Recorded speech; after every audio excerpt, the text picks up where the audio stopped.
A huge opportunity. Trump returns to Butler for a high-profile rally.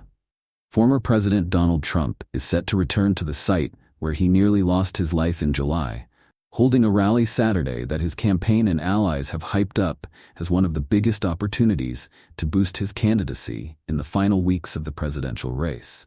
Trump's rally in Butler, Pennsylvania, where he was shot in the ear by a would-be assassin who killed a rallygoer and injured others, will give him a spotlight for one of his rallies that has been more difficult for him to grab in recent years. Its importance is further heightened given its relevance in arguably the most pivotal swing state this fall. Both Trump and Vice President Kamala Harris are going all out to win. It's a huge opportunity. It'll be more covered than his typical rally these days. A Trump ally who has worked in Pennsylvania predicted.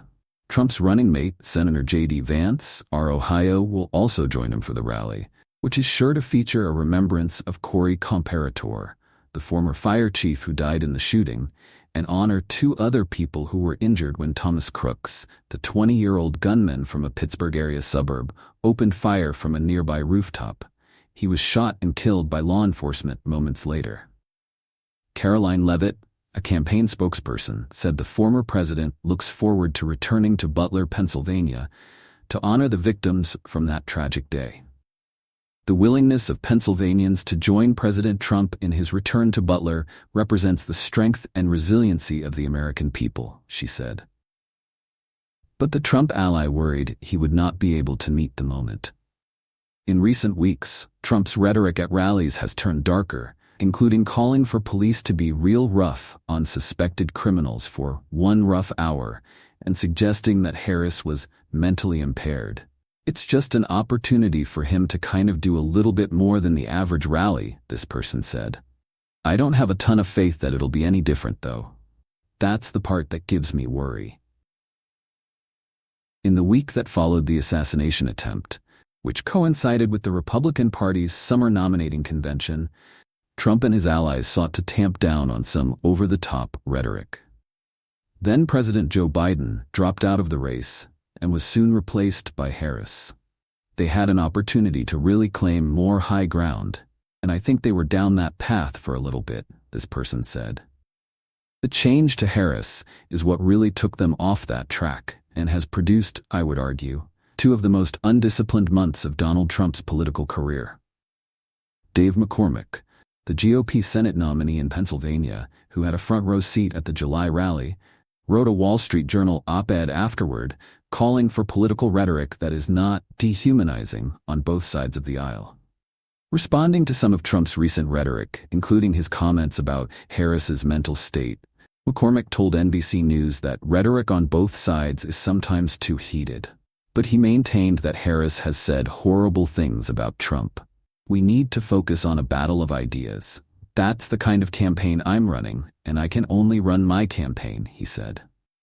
Butler County is a GOP stronghold in western Pennsylvania, a mix of rural communities and suburbs just north of Pittsburgh. Trump carried the county by 38 percentage points in 2016, but his margin shrank to 32 points in 2020, which led some local right-wing activists to demand audits of the vote there. In 2022, Governor Josh Shapiro managed to limit his margin of defeat there to just 12 points in what was a landslide victory for Democrats across the state. McCormick, who plans to attend Trump's rally Saturday, said the July attack helped reinforce the strength of the Republican ticket and the down-ballot candidates who were there that day. It was one of those iconic moments where you're sitting next to when history is being made, he said. At this week's vice presidential debate, Trump's allies echoed McCormick's comments about the impact of the attempted assassination. I think anybody, when you almost lose your life, you're impacted, said Repa's Byron Donalds, R-Fla. Donald Trump is not immune from that, but I'm excited that he's going back to Butler, because what it demonstrates to the American people is his resolve that he's not going to be intimidated. Security for the event will be front of mind. The lapses that led to the assassination attempt sparked a congressional investigation led by Representative Mike Kelly, RPA, who represents the county. Secret Service protection around Trump has been beefed up since then. while law enforcement agencies, including in Butler County and at the state level, know they will be under scrutiny for their performance Saturday. Joseph Mine, who witnessed Comparatore's death, said he thinks about the assassination attempt several times a day. "It's absolutely the right thing to come back," he said. "Finish your rally, finish your speech, connect with your voters. But it's bad memories. It's one of those things where you can go to that rally, but in the backdrop, there's always going to be that event that happened.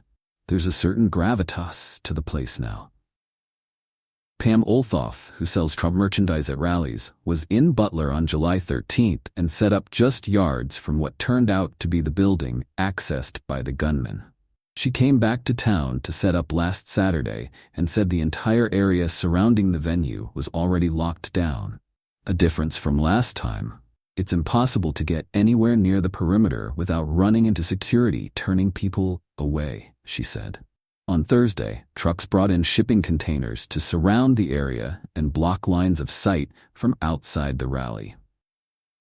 Leslie Asha, chair of the Butler County Board of Commissioners, said she expects something along the lines of a fortress to be erected around the rally site.